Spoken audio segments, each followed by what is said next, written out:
magandang gabi. O baka ito na ang gabing mas pipiliin mong mag-commute kaysa magmaneho mag-isa. Ako si Mang Hector. Lahat tayo ay mahilig magpatakbo ng mabilis kapag walang sasakyan sa daan. Diba? Pakiramdam natin, tayo ang hari ng kalsada. Pero alam nyo ba na sa bawat bilis ng takbo mo, may mga bagay na pilit na sumasabay sa iyo. May mga ulap na hindi galing sa hininga mo at mga bakas ng kamay na hindi mo iniwan.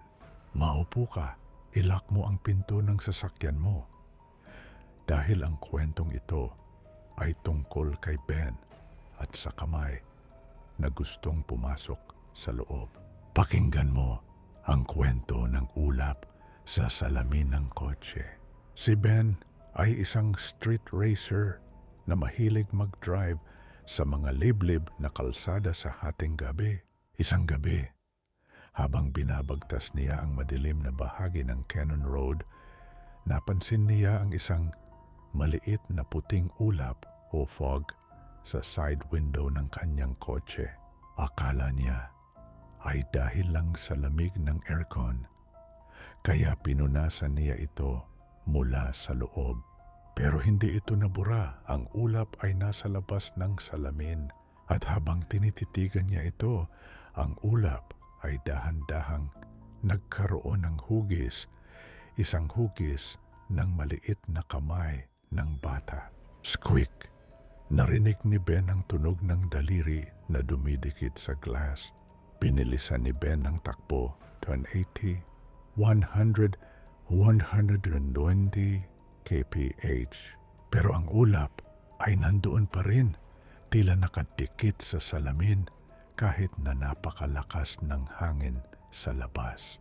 At hindi lang isa-isang lumitaw ang mga bakas ng kamay sa lahat ng bintana ng kotse. Ang mga kamay ay dahan-dahang gumagalaw, pilit na hinahanap ang siwang para makapasok. Umalis kayo, sigaw ni Ben. Tumingin siya sa rearview mirror at halos himatayin siya sa takot.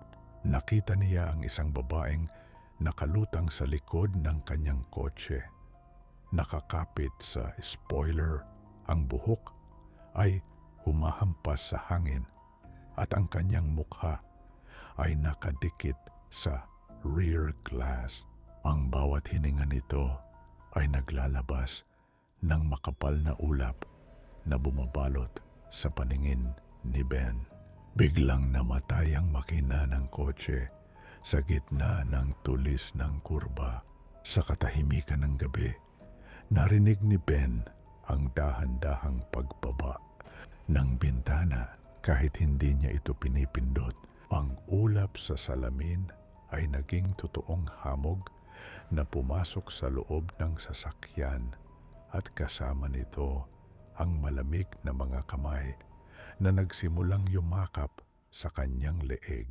Nang matagpuan ang kotse ni Ben sa ilalim ng bangin kinabukasan, walang gasgas ang kanyang katawan mula sa aksidente.